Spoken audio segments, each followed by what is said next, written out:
and this is the output you're going to be getting the end y hat, you can say. So this is the IL exercise, right? So these are all the exercise you had input layer with corresponding some of the states and also some of the weights you are good just now initialization. So I'm just forwarding or just passing xi each and xi through the network as a forward direction. And what exactly it will do, it will compute the derivatives according to that. So you can say w dl by, it will compute the loss corresponding to that dl by dw1 dl by dw2 corresponding to the each and every node we're going to be showcased dl by dw3. Just computing the loss, the third step, computing the loss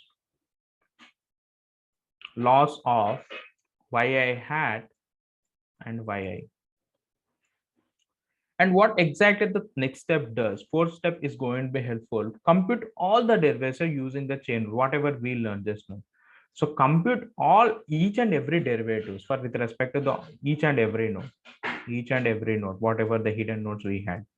So compute all derivatives by chain rule. So this is the fourth step, and the fifth step, it's going to be helpful. Update the weights from the end of the network. So it's going to be reached at the end, right? So whenever you computed all the derivatives with respect to the chain rule, whatever you implemented, it will compute all the derivatives up to the last node. So what will happen up to the last node? You just computed and also get some loss here at the end. So this loss you're going to be take consideration and try to find the weights again from bottom, or you can say from whatever the last node you had from bottom to top. That's how whenever you completed the forward direction, it will come back towards that. You can say it will come back towards that. So this is a backward direction. So that's why it called as back propagation. It's propagating towards backwards to compute the all the derivative with respect to the loss you are just now showcasing. So it will compute the loss again, and it's going to be updated the weights. You can say it's going to be updated the weight corresponding to that. So if I just clearly and roughly going to be explained and summarization of the back propagation algorithm, this is very simple if you understand the chain rule and memorization.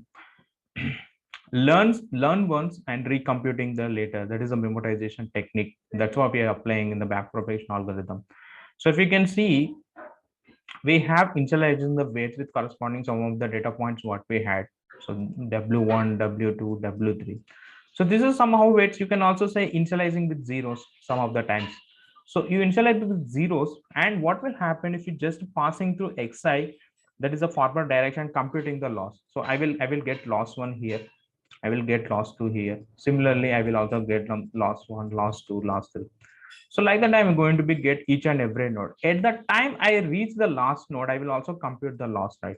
So in this case also, I will compute the loss. What will happen if you just reach at the last node, it will try to propagate backwards. It will try to propagate backwards from the last step onwards. So it will propagate backward onwards. Whatever the weights you initialization, it will going to be updated with corresponding to the whatever the hidden nodes we had. So whenever you weights are going to be updated, it's going to be learn something again. So that's what I'm saying. Learn once, use multiple times.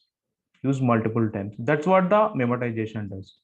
And chain rule is going to be helpful to derive some of the loss results. DL by dw1. Suppose let's take this node. So it does dl by f1 with corresponding to the f2 also. You can say fk is nothing but number of the case what we had. So if suppose I'm just computing f1 by some f2, so this is going to be works out, right, by using the chain rule we just now learned. So like that is going to be computed with respect to the losses with all the hidden states, and then it's going to be give as a good results at the end. So this is one of the best mechanisms in the deep learning, overall deep learning, I can say. Whenever you learn some any new concept, is going to be very helpful. And some terminology called EPOP in this case. So if you go and see what exactly the EPOP does. So the EPOP meaning one round of forward and also the backward propagation, iteration.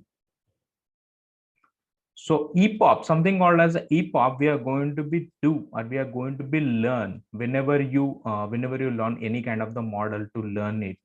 So we are going to be used as a EPOP. We just use in the classical ML called k-fold cross validation technique, right? K-fold cross validation technique. This is the iterative method. This is also iteration method. So what exactly the EPUB does, one round of the forward and back propagation, suppose it's going to be learned for the first time with computing all the weights and also the losses. And it came back again with respect to the backward direction. We can call it as one EPOP. One EPOP.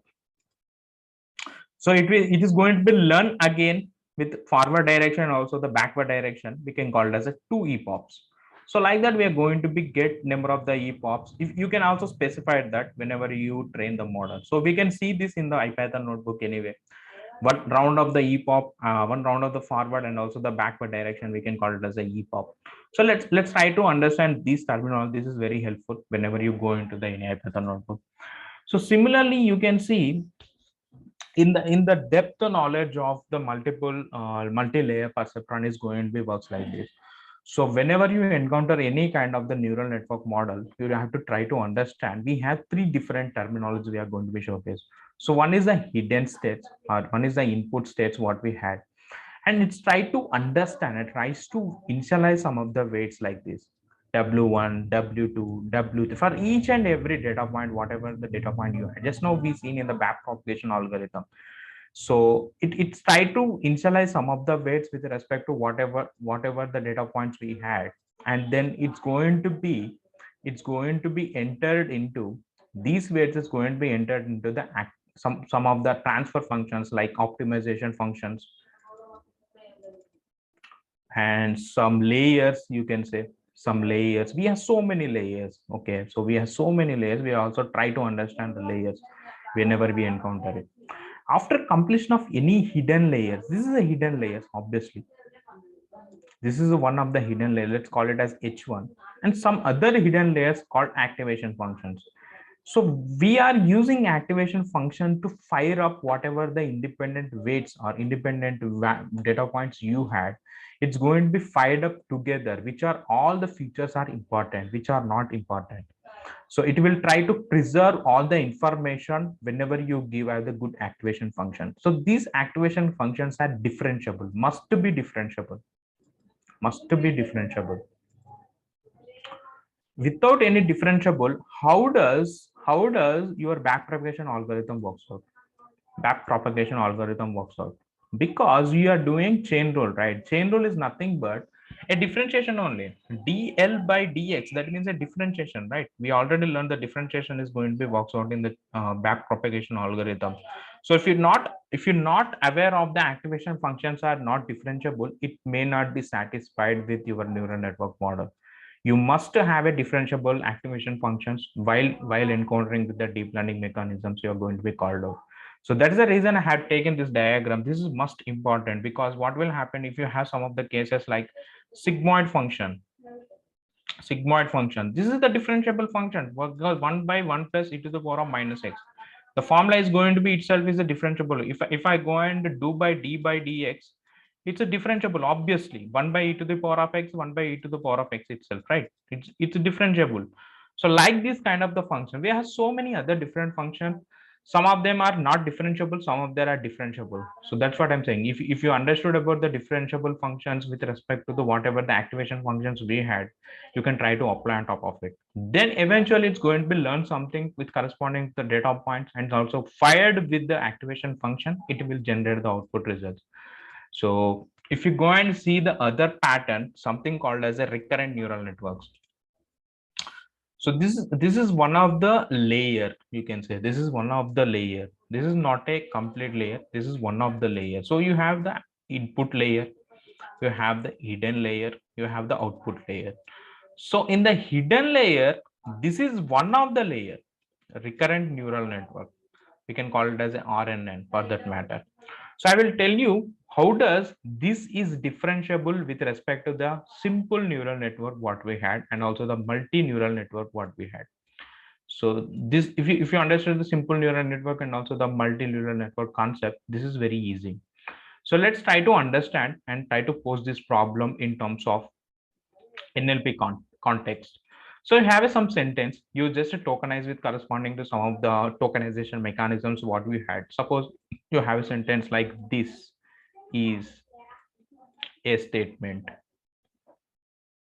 So like that you have some sentence here. So what you had to do, you had to be just convert into a words. This is a word, is a word. You're just splitting into the words. Similarly, the statement into a word. So I have split it and also created the vector corresponding to the each and every word, whatever we have represented. So I will represent by using this as one and two as a is, three as a four, like that. I will represent each and every